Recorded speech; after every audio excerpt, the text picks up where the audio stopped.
Through a Scottish Prism, the programme that is unapologetically pro-Scottish independence and anti-Westminster rule. Everything we say here is viewed through a Scottish Prism. Brought to you by Barhead Boy. Hi folks, and welcome back to Through a Scottish Prism. It's been a week since we last had a wee chat, and it's great to be back. And in that week, I was over there in Dunfermline and had the pleasure of meeting many of you personally, and it was enjoyable. I can't mention you all by name because the show would be over by that time, but it was really good, and it was nice to see you. And we will be, as maybe some of you have already heard, we're taking Through a Scottish Prism on the road in February, and I'll hopefully get to meet more of you then. But today I'm joined by a man from the SNP who was in his day a conveyancing solicitor. He lives in a lovely part of Scotland beside Loch Lomond, and he's a member of the SNP in Helensburgh branch and was the convener of the Barton CA and the organiser for the Helensburgh branch, in fact, and also a director for Business for Scotland. But a tremendous, interesting stuff that Graham has come up with, and I'm delighted to welcome Graham McCormick to Through a Scottish Prism. Okay, lovely to be here. Graham, it's a pleasure, absolute pleasure. If I just give people just a wee quick background on what we're going to discuss, but I hope I get your introduction right. I didn't get I get the CA right and the branch right. Usually, Yes. I'm still all these positions, I'm afraid. Oh, well, nothing harm. The SNP, I've held every position except convener. I always dodged that one. But of course, the reason that you and I are speaking is you were highly recommended to me, and I can see why. It's just we're going to talk about a unique way of raising taxation. And to put it in background, this one of the biggest problems for any government, and it goes back to Mrs. Thatcher with the rates, the council tax, the SNP when we tried to introduce a local tax. It is definitely something that causes problems. And you have a suggestion, a version that surmounts a lot of the problems, but probably got a few problems to get there. Would that be a fair assessment of what you and I are about to talk about? Yes, I mean, I don't actually think it's actually a problem to introduce. Because basically, you actually take a step out of the current system of taxation completely. So you don't actually need to sort of consider it at all in the implementation of my proposal. And I think that's the beauty of it. Tell me if I get any of this wrong, please just interrupt me. We're going to be talking about an annual ground rent, floor and roof tax. Now you believe that, and your method is that we could do away with all the other taxes, every tax, and just merely not only fund what we're getting just now, but by my reckoning about 4 or 5 times greater, without the vast majority of people paying any more tax. Some will, and we'll come on to them, and I'll be assured that the people who are watching this will be happy. The people are going to pay a lot more when we get onto it. Have I got that part right? Yes. I suppose that in the round that's fine. In fact, there's most people will be paying less than they're paying just now, and also in addition to that, I've made provision for a universal citizen's income of £200 a week for everyone. Yeah, I mean, this is it. To put you in the picture, folks, Graham kindly sent me through his book on this. I was like that Billy Connolly moment for me, I've got to tell you, Graham. It was he's right, he's right. It was there was light bulbs going on all over my head, and I've already been extolling this to people. So again, let me get this right. Now you've gone to the trouble, you've worked out to the square metre how much land Scotland possesses. And you figure there should be 4 bands of taxation on ground, because you're talking of urban, arable, woodland, and grazing are the 4 levels, and you would set them at different rates per square metre they charge. Am I right again? That's right. The additional thing to remember is that because we're also looking to raise a charge against floors and roofs, that what we call the urban land type basically includes all buildings. And the floors and the roofs. So basically, we calculate what the floors and the roofs are as well, because it's really a sense of space rather than land, if truth be told. What we did was we looked at the urban land area and we multiplied that by a factor of 2 to take account of the fact that there are buildings, obviously, 2-story, 3-story, 4-story, multi-story, whatever, and built that into the equation. And then the charge is made per square metre on the actual space. So it's on the land, it's on the floors, and it's on the roof. Yeah, right. So now, one of the present problems with the present council tax, and previously was the exact same with the ratings, was that if I own a whole load of land, and I say, well, I think I'll maybe build myself a wee house, the council come along and goes, oh, wait a minute, your land's worth more now because you've put a house on it. So we're going to tax you more. So as I improve the land, I'm having to pay more tax, which really isn't an incentive for me, is it? Am I right? Well, to a certain extent, it might not be. It just depends. I mean, some people like the idea of a big garden, for example, or a big house or a wee house. And basically, the kind of philosophy behind what I'm proposing is a bit different, insofar as it's saying, right, well, you can have these things, but there's a cost involved. But on the other side of it, you're not having to pay these other taxes, which we have just now, which are very complicated to administer in the first place. They're open. Every tax I've ever come across is open to some form of loophole. Yeah. And there are very, very clever people out there who are looking for the loopholes. And I can't think of one tax that's ever been created that doesn't have a loophole. And so I was looking for something where there wasn't a loophole, and people would pay a fair share relating to the basically the space which they owned. And basically the only kind of modifier there was the type of space which they owned, because urban space, urban, what we'd call urban space is something which is generally speaking in far greater use and open to abuse and all the rest of it than land such as marginal land like a croft or something of that nature. And the other thing I also had to take into consideration in assessing the charge per square metre on the land type was, was it affordable for really as many people as possible? Excuse me. And I suppose looking at climate change and all these kind of things too, is where is the greatest degradation to our climate happening? And largely that's in urban situations, just because of the intensity of life and what we do in urban situations as opposed to what we do in more rural situations. So that was the kind of philosophy behind it. But the whole background to it was basically as a result of the 2014 referendum, and the belief that an awful lot of people had was that, Scotland couldn't afford to pay for all its public services without either taxation, heavy borrowing and all the rest of it. And I thought, no, there must be another way. And I've always been interested in land as a concept of a source of public funding. And then I just went on a journey and started to look at the figures and thought, how would this work? How would that work? And just built it up.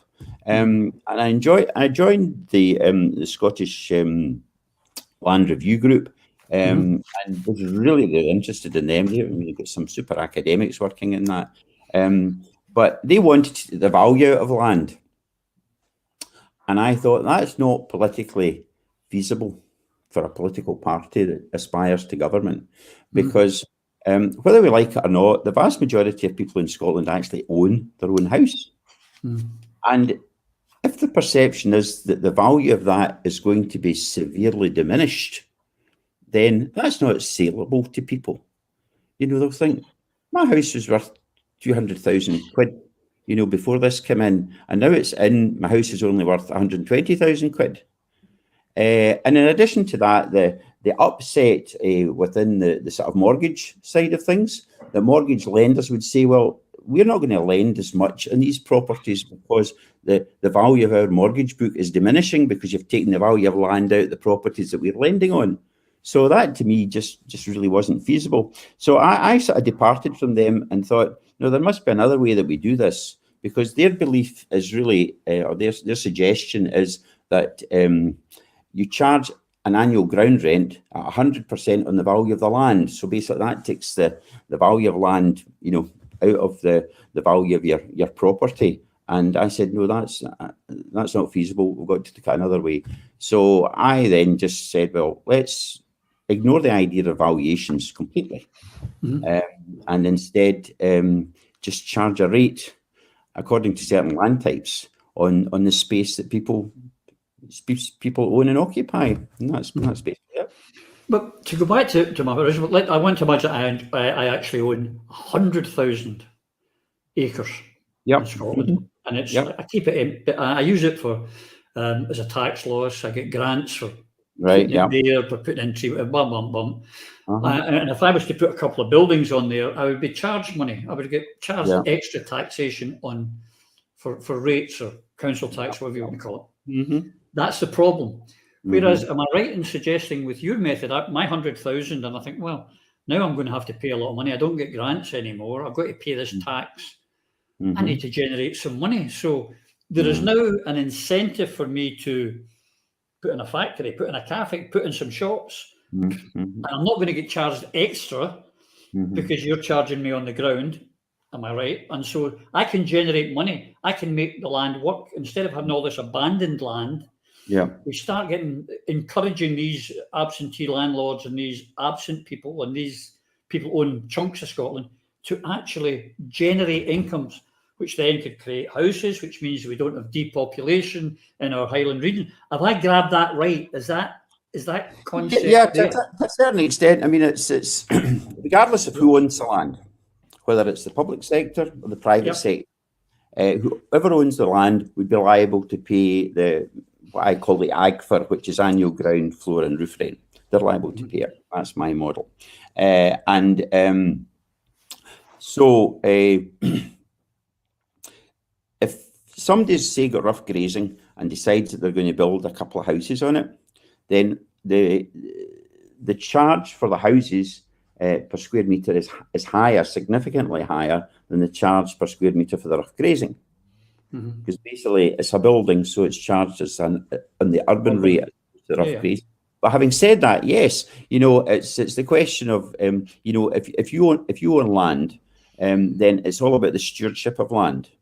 It's still subject to planning permission. I'm not for a minute. Sure. People can build something on the top of Ben Nevis or something like that. But it's still subject to planning permission. But within the sort of planning constraints, etc., then yes, you can develop the land and see if you can add something to the economy, significantly to the economy. But of course, there will be a number of landowners when they see actually what sort of the amounts that they would need to pay in AGFA, that they'll say, well, that's not worth our while doing that. We cannot make this work. So we're going to actually either have to sell it if we can get a buyer, or in fact even give it away if people are prepared to take it in lieu. But the real significant thing about the whole thing is that although somebody that owns a significant amount of rural land would pay a lot more probably than they're paying just now in all their taxes, from a national perspective, it's actually a very small percentage of the total tax take that actually comes from rural areas. Are you talking about now or with your plan? No, with my plan. Right. It's about over 98% of the tax take, the money that would come to public funds, would actually come from urban land types. and 1.5% or something would come from the rural, whether it's woodland or rough grazing, etc. But individually, the individual owners of big wads of that would be paying significantly more than they paid just now, because some of them aren't paying anything for their land. Yeah. Unless they're they're using it for grouse shoots and that kind of thing. A lot of them, you just don't pay anything. You only pay rates or council tax, for buildings. But generally speaking, if you get woodland, you're not paying rates for woodland and that kind of thing. Correct. And there's a lot of this land owned by hedge funds and offshore. Oh yes, that's This right. would expose them. They would suddenly have to start coughing up, wouldn't they, or giving up? They would need to do that. They certainly would. They need to sort of consider, is it in their benefit to retain that land? Can they make something out of it that will cover the cost? But basically what happens is that as soon as you bring something like this in, your asset, whatever it is, land-based asset, also becomes a liability. Yeah, it's great. I like it. And the thing is that regardless of who owns it, if they fail, under my model, if they fail to pay it 3 years running, then the Scottish Government's got the power to repossess it. So it's a bit like a mortgage company. A mortgage lender, the Scottish Government would be enabled to repossess it, excuse me, and then decide what to do with it. Correct. Whether sell parcels or whatever, or give it away in parcels, or in fact maybe even retain it on the basis of, depending on the type of land it is, it might well become something which is part of this huge rewilding initiative, which is spreading across the country. So there's all sorts of opportunities with it. And the thing is that it's not necessary for us even to identify who the owners are in order to get it, because the obligation will be on the owners of land and space to actually register to pay it, identify the extent of what they own and to pay it. And so there's what's called a cadastral plan, and that is a plan which the Land Register Scotland has. It's a massive plan of Scotland, and they're filling in the bits as bits are registered in the Land Register. So basically, for AGFA, there's the cadastral plan, and as owners register, then that will get filled in. So there comes a time when, say, after 3 years, the Scottish Government says, well, these bits haven't been filled in. So under the AGFA legislation, we're entitled to repossess that. So we repossess that as a state, regardless of, who the owners is. There could be people in Grand Cayman, there could be whatever. But, if they've not registered with it, then that's basically how, and paid it, then basically they will lose the right to that property. Can I give you another example? Uh-huh. I'm getting an awful echo here, Peter. A couple of weeks ago, I had Douglas Chapman, SNP, MP on with Professor Al Braid, and they were talking about ports. And the big problem we have is hedge funds own Rosyth, for example, and other ports. And they're not developed. They're just, as a hedge fund, they're just wanting to make profit. But suddenly, if they've got to pay a tax on that, they've got to be saying to themselves, well, wait a minute, we need to get more ships in here. We need to get more turnover to pay the tax, not just to make a profit. So they would then have to, there's an incentive for them to invest in the facilities. I just use this as one example. To improve the facilities, to encourage more ferries to come in, for example, and more trips more contact into Europe. So this is a win-win situation. Yeah. Well, without a shadow of a doubt. I mean, it's if you look at land reform in Scotland, I mean, it's gone at a snail's pace for donkey's years, for generations, and it's still going at a even the Land Commission, and it's beginning to get a wee bit kind of more interested in the idea of land as a source of public revenue.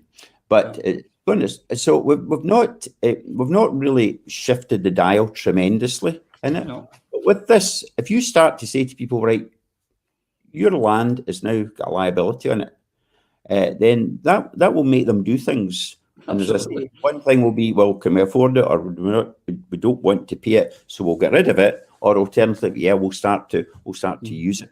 And that's the thing. And it's I mean, it extends to every piece of land in Scotland.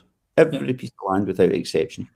I mean, I noticed in your book that I read, which I so enjoyed that, and I would recommend it to you folks. I've got it in a PDF with your permission. I'll send it out to anyone who cares to read it. It's worth reading. But you say our biggest asset is not our oil and gas, or whiskey, or food, or fisheries. It's the land. It's the biggest asset that Scotland has. Yeah. And with your project, your idea, we can just transform taxation. Am I right in saying that we talked about it right at the beginning, that we could get rid of all the taxes, but as you point out, probably the government would want to keep what you term as behavioural taxes, e.g. on alcohol and tobacco, for example, to the government for health reasons. And personally, I think there should be no tax on gin, but that's just me. I agree with that one. Yeah, I would have no gin tax, but they would probably want to keep them in place for behavioural reasons. But the HMRC, as you pointed out, with so many different taxes, I mean, we could use up the whole time here, you and I just naming off the taxes. But it costs about 3.4 billion, I believe you said, for HMRC to operate annually. And by their own admission, they don't collect 34 billion of taxes that should be collected. And again, to quote yourself, land cannot be hidden in the Cayman Islands. It can't be put into a safety deposit box. There is, in your model, there is no way you can offset losses somewhere else against your land in Scotland. Am I right? Yeah, that's right. That's right. What's not to like about this, Graham? There's got to be a catch, Graham. There always is a catch. What's the catch, Graham? I honestly cannot find one. I mean, I've been looking at this for God knows, it must be coming up for about 8 or 9 years now, and it's there's just I cannot find a catch. There are going to be certain individuals who will will pay more than probably they're paying in all the taxes that they pay just now, both income tax and consumption taxes that we have. It's a very, very small percentage of the population. We're talking the wealthy and the hedge funders and the offshore trusts. That's who's going to pay more. Am I right? Well. To some extent, they'll pay more, but they're going to save on the other side of it. If they pay the taxes just now, then they're probably going to. They're probably not paying taxes. Pay the other taxes. Yeah. That's right. But I mean, sorry. The taxes are important. If I can go back to this now, another example you put in your fantastic model is that if I earn, for example, let's just say 30 grand a year, I'm probably walking home with 20 grand by the time national insurance. The employer's paying national insurance contribution as well, so he's not too keen in employing people because it's going to cost him money. But if those taxes are wiped out, I'm taking home my 30 grand. So if I'm paying 100 quid extra, or even a grand a year extra to my for want of a better phrase, my new council tax, I'm still winning by about 9 grand. Oh, I mean, there's huge savings. In fact, the way that I've sort of developed it, although people will look at the figures and say these are fantastical, what people could actually, have in their pockets, it's sort of equivalent to what you would expect to have in your pocket in the likes of Switzerland or Norway after tax. So they're not so outlandish because, I mean, we are a wealthy country. It's just that we've not, but the take home pay that people have is not as generous as it could be, and it could be. Now, to be fair, I mean, there are people with a lot of money, but they might not have a big house, a big property, anything like that. They are going to do very, very well out of this. There's no doubt about it. But having said that, if there is no there's no tax liability and income and all that kind of thing, then you're going to say, well, where am I going to invest the money that I've got?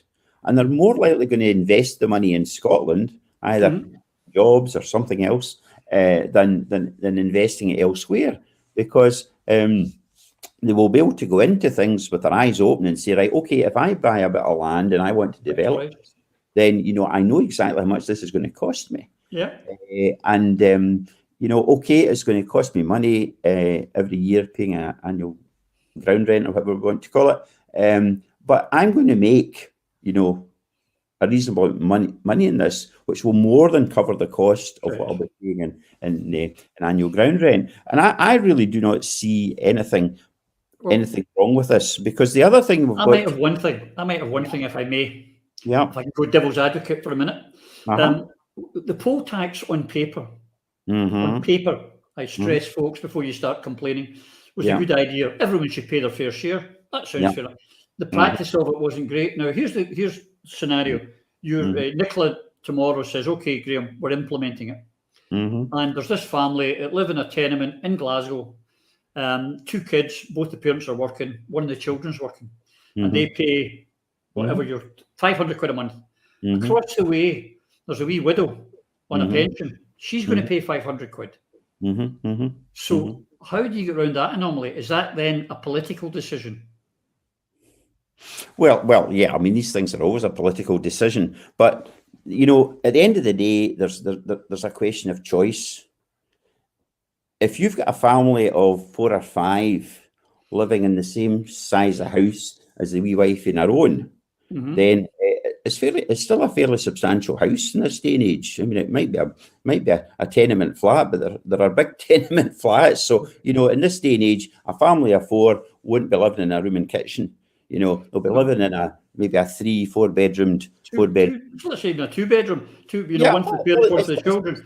So it's possible, but the government I think we've got to get beyond that kind of unfairness and just basically say it's a question of choice where you live.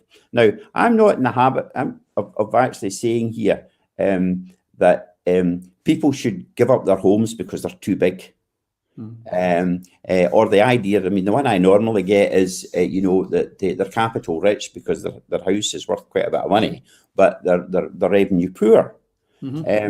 I would look at it in a completely different way and say, well, if you're in that position, how are you able to maintain your property that you've got under the current situation? Because, if you're living in a fairly substantial house in your own and your income is restricted, you cannot really maintain that property particularly well, if at all. And I think we're going to have to move from a culture over the years of people sort of saying, well, I don't really need this house because it's costing me a lot of money now. I could live in something, smaller and more appropriate to my requirements. And I mean, that's not always possible, though. That's not always possible.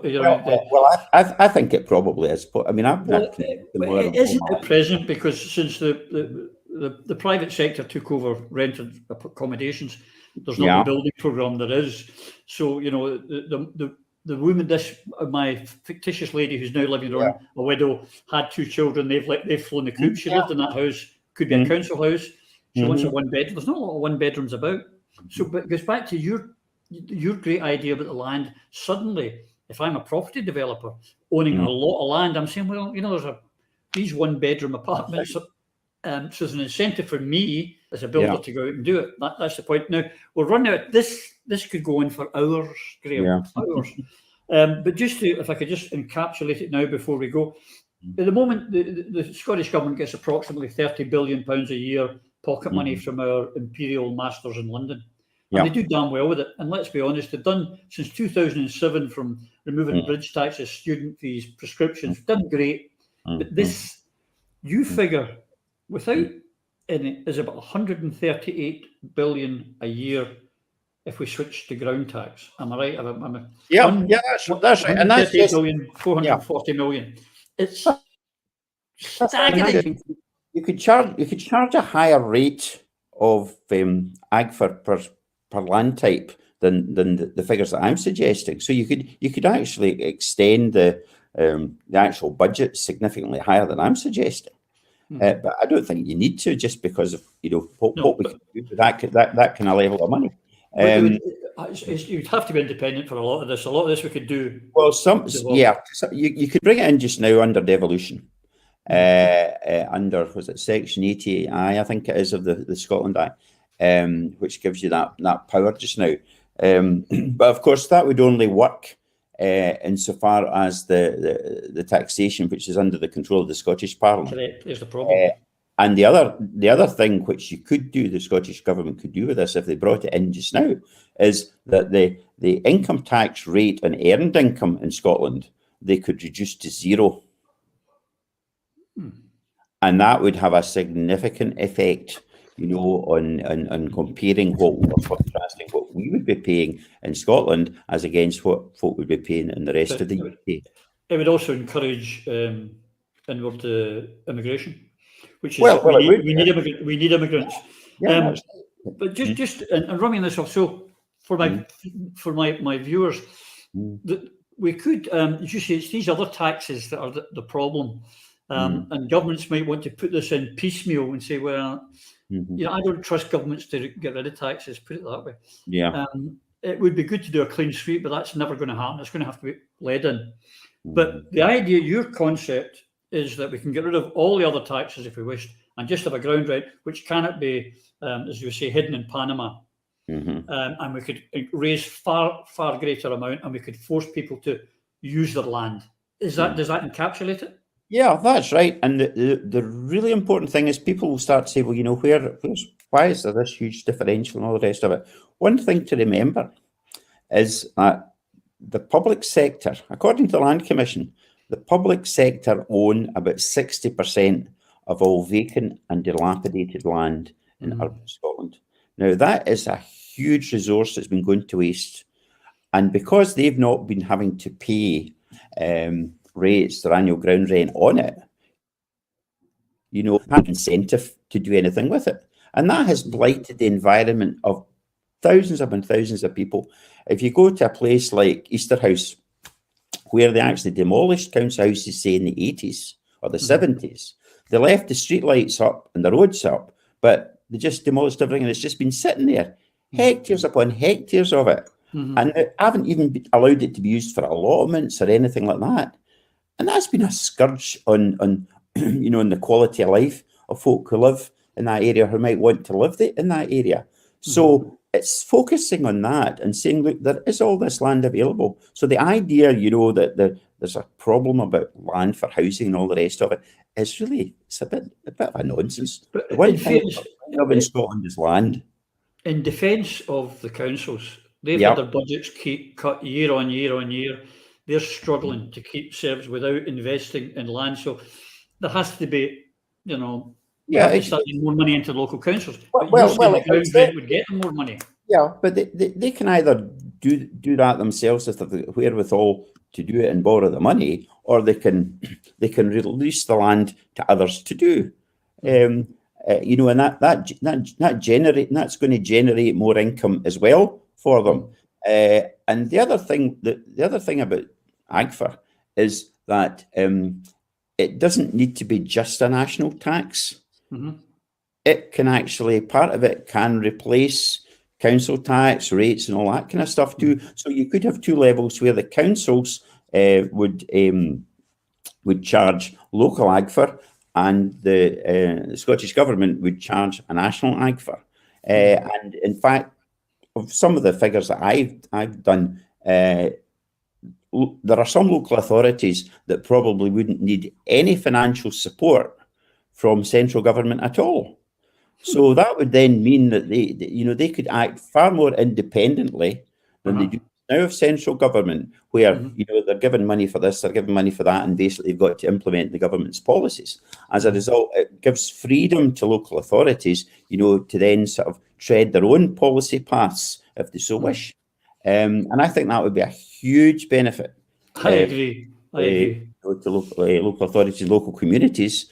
And, hopefully, again, we would see far more local authorities as well, so that smaller communities could have, their own councils, and they could charge their own AGFA for whatever their policies and requirements were. So it's just a win-win-win-win-win situation. It seems so. But could I just, in finishing off, because we're running out of time here, I'm terribly sorry, Graham, and we will have to come back to this. But I would just like to say two things. You do a roadshow, you've got a PowerPoint supply, etc. You do it. Now, I would suggest to anyone listening from the Alba Party, LACUs, or the SNP branches, or the Yes branches, Graham does that. He also does kids' parties, Mm-hmm. 40th birthday parties, retirement parties, make balloons and everything. Graham does everything. So why not invite Graham to your next LACU, your next SNP branch meeting, your next constituency association? This is worth investigating, people.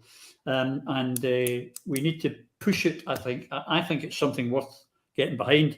Graham, can I thank you so much for turning up and wish you well, and leave an open invitation to get you back here again, because I've got notes galore here that I haven't got to, and that's always the case. Graham, thank you very much for your time today. My pleasure. Thoroughly enjoyed it. Thanks again. Bye-bye. Bye-bye just now. Bye-bye. Okay, well, guys, I hope you enjoyed that as much. It's fascinating. I think it's great. And to help me discuss that and a few other things that are from this week, I'm joined by my two cohorts. There he is, all the way from Florida, the Paisley Mohawk and the Coatbridge Cavalier over there in India. Gentlemen, how are you this week? I'm fine, thanks. You're looking fit. You're looking good there. Was that? I don't know, but I'm fascinated by Graham's concept. How did you find it, Ian? Well, I've known about it for a while, and I've read his book, and much the same as you did, Roddy. When I first heard about this, I thought this is too good to be true, because it would cure so many problems in Scotland in terms of, first of all, we wouldn't need to get any block grant, eventually, at any point, if we had the freedom to introduce the whole package, we could introduce a universal income of £200 per week for every person in Scotland. And, the figures do stack up. I see as a businessman, I see it being a huge incentive for people to develop whatever they own and maximise the payback ability of owning that land. So you're creating jobs, you're improving every part of the economy. You mentioned, Roddy, in your discussion there, the ports. What a major incentive that would be to develop ferry links, to build up our tourism industry, right across the board. This is hugely exciting. And, I don't want to knock the SNP about this, because, Graham is an SNP member and a loyal SNP member, but I hope he's thinking the same as I'm thinking. Why is nobody in the Scottish Government doing anything about this? Because it does work. I mean, it's perfectly practical. Other countries have introduced schemes similar based on annual ground rent. So there's plenty of practical examples of where it's been introduced and been successful. And the key point, in my view, I don't know the figures, but the key point for me, I know large amounts of Scotland is owned outside Scotland. Well, that's what I was rummaging through there for. Whatsoever in doing anything with it. There's the biggest landowner is a Danish guy called Pogues. I've got the notes here. I spoke last week about the Church of England being one of the largest landowners in Scotland. We need to get hold of our land or encourage those that own the land to do the maximum with it to benefit our economy. And here's a route that can be done. Phil, the thing is, for example, Ian's touched on it there. If some of these landowners, not only don't they do anything with the land, like the one I was looking for owns like 250,000 acres or something. There's no incentive for them, and they actually get paid to do nothing for it. They get paid money to keep it barren, to throw in a few trees every so often, and they get a tax relief in that, and they could write it off against tax losses elsewhere.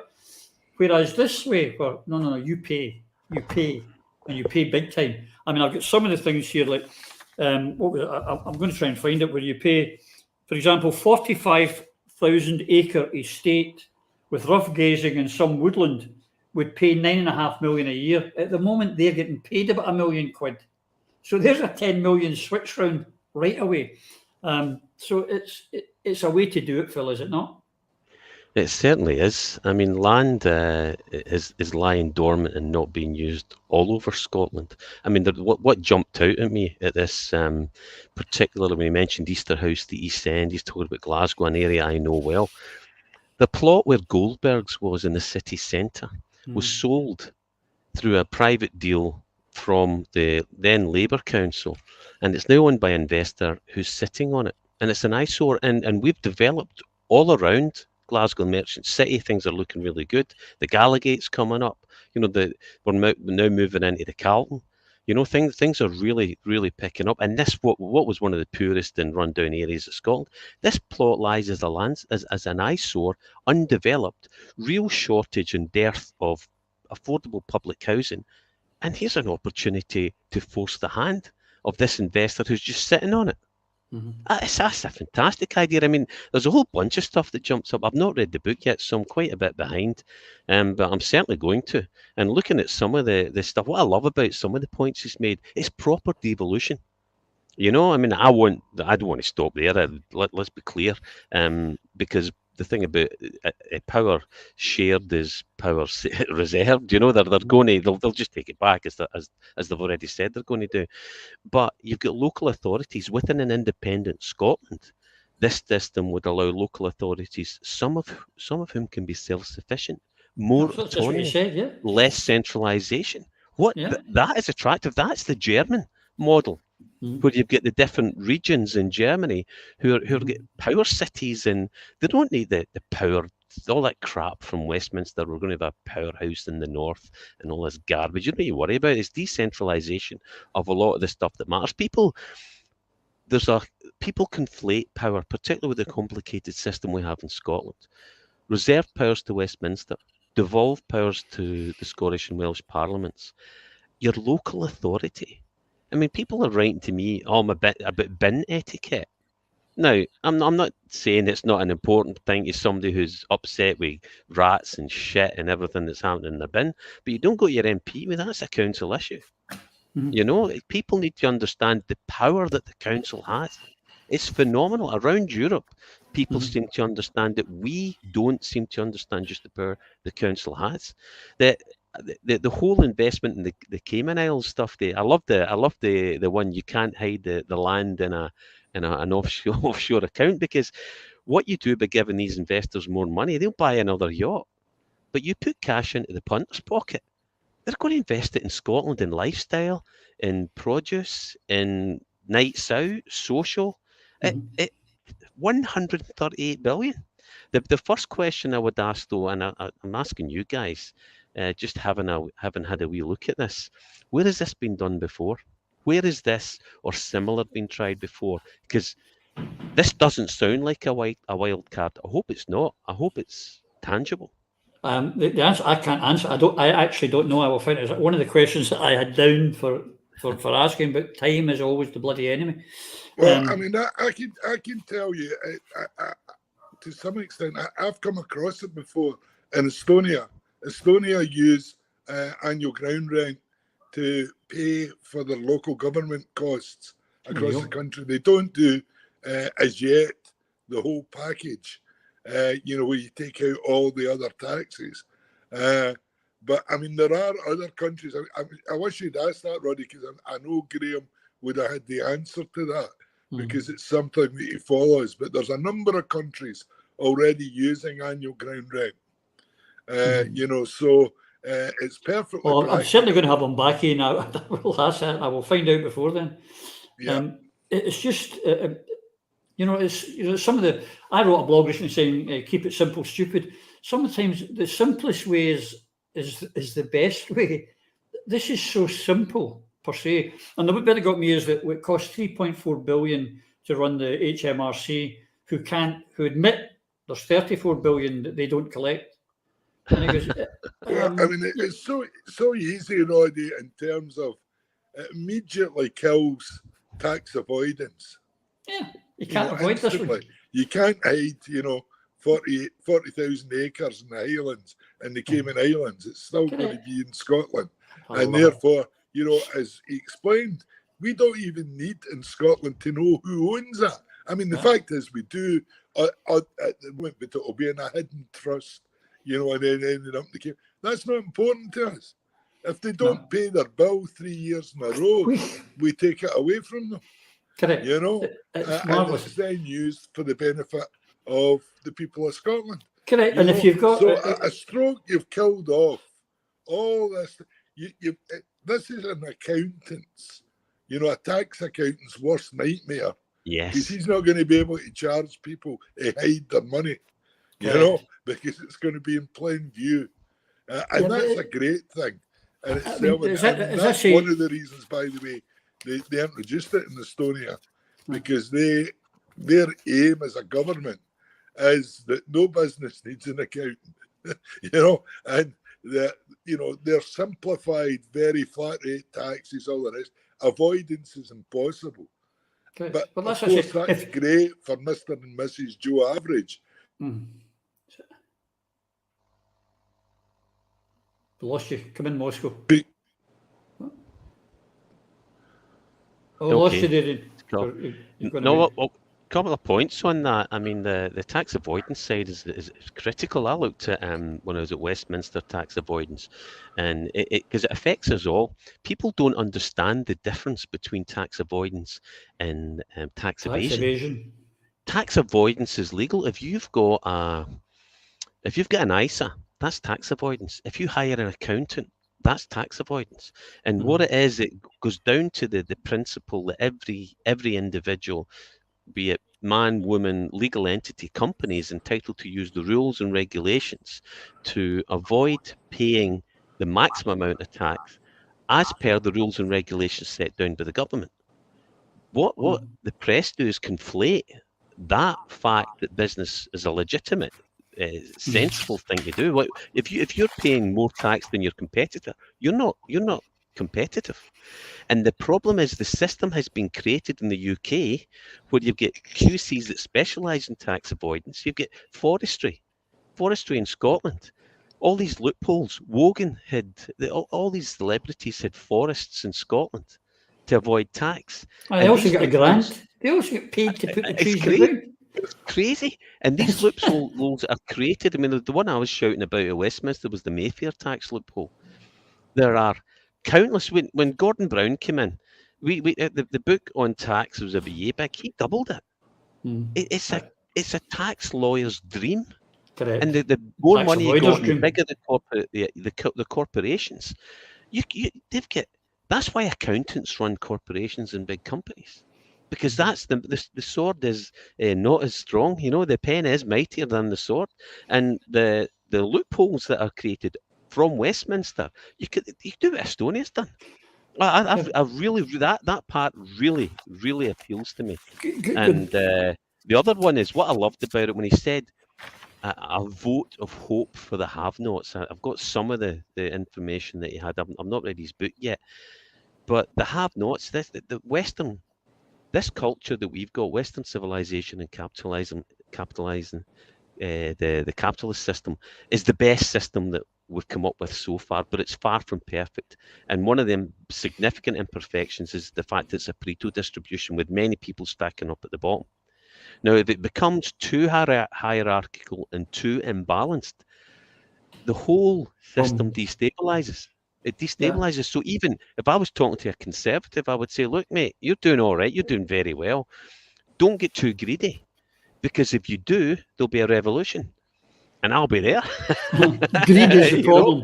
Greed is the problem. And that's the problem. So, even me as a capitalist, I don't believe that, I should have get paid the same when I was driving the taxis as a student than Philippa Whitford as a breast surgeon.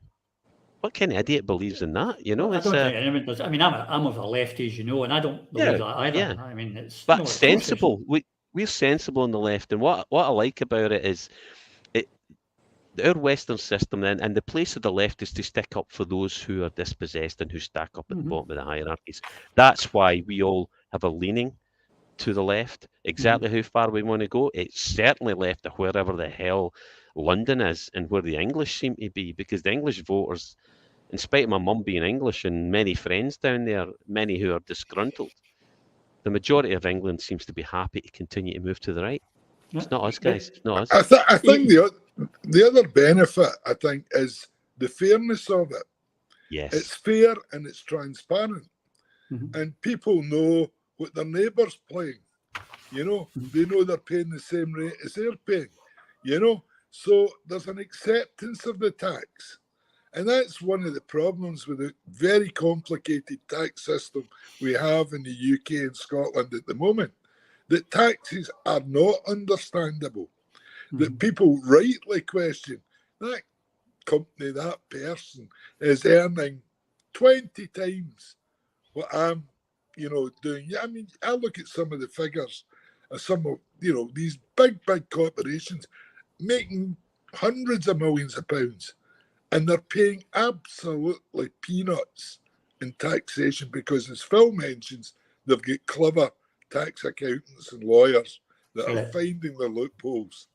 Now, with this, you've ended all that. And what does that mean? Well, it means these big companies and corporations, for the first time, have got to pay their fair share. But what it means at the other end of the circle is that Mr. and Mrs. Joe Average, who are having to pay more because of this tax avoidance, suddenly find their bill reduced because they're getting a fair contribution from all these areas. Yep. So, I mean, you're curing a lot of problems. You're creating a much fairer and more transparent tax system. And that will make it much easier for people to pay taxes because they know it's fair. Yeah, you might actually, people, to get this round your head, if you're paying 1,500 quid a year just now for your council tax, you might pay 3,000 with this, okay? But you won't be paying income tax, you won't be paying VAT, you won't be paying any of the other taxes. I think we've got to be careful. Your take-home pay would be greater. Now, I'm not finishing. We can't introduce that at once. That cannot be introduced until we're independent. You can't go the full hog the whole way. Well, so this has to be let in piecemeal. Caveat. We could introduce it for council tax. We could introduce it for business rates, instantly using the existing powers. Correct. And I think it would be worth doing that for two reasons. Firstly, it establishes it as a tax in Scotland. There's not a lot of cost in doing this. We know who owns the land in Scotland. Every bit of land in Scotland is pretty much registered already. So there's no huge new cost in doing this. But we should get it up and running. And then, obviously, as it becomes known to the public, trusted by the public, then we can, if we take that tax out, put that up a bit. But this covers things like VAT. Once we're independent, it'll take away VAT. So that in itself will stop all these restaurants, pubs, every shops all having to charge 20% more and all these goods.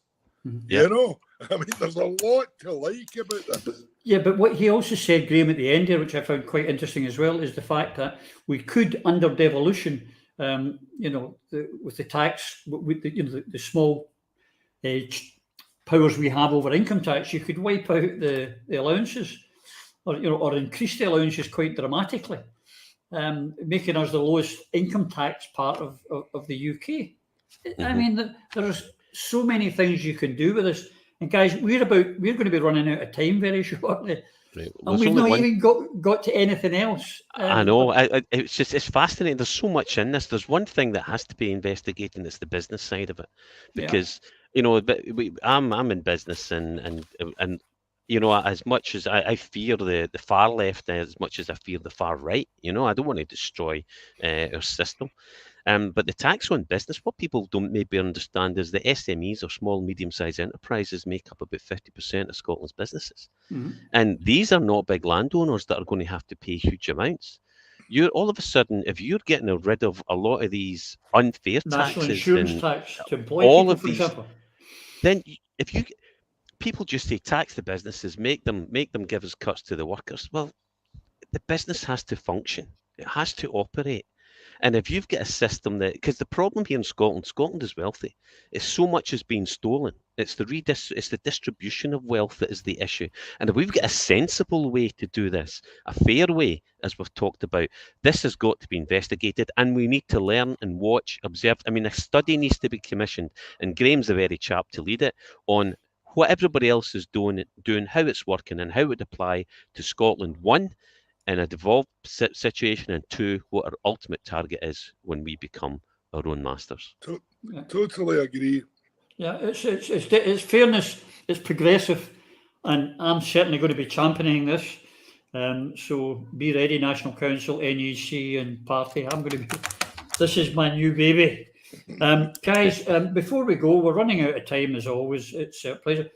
I was approached this week, as you know, by one of the Alaba Party lacus if I would take you two on the road to help them have a wee night to help fundraise and just do our thing there. And I said, well, coming from India, coming from Florida, coming from Catalonia for a one-night stand, so several lacus and one Yes group, believe it or not, have approached. And so we'll be, hopefully, folks, coming out on February, the three stooges here, or the three amigos, if you prefer. So if any of the Alaba lacus, SNP, I don't care, we don't care. We'll go to anyone. I would hope SNP would come in. I mean, we need to reach out, and we need to regain that camaraderie that we had in 2014. Well, we're trying on this show. I've got you on, Phil. I've had Douglas on. I've had Graham on. So we're trying our best here. But any of you who'd like Graham to come out, 100%. You get Graham out and him do a full presentation with bells and whistles. A good idea is a good idea. I'm not interested, in discounting anything because it comes from somewhere else. Correct. If the idea is good, we need to discuss it. We need to promote it. Scotland's been held back long enough. We need to move Scotland forward, and I don't care where the good ideas come from. Correct. And that was a good SNP idea.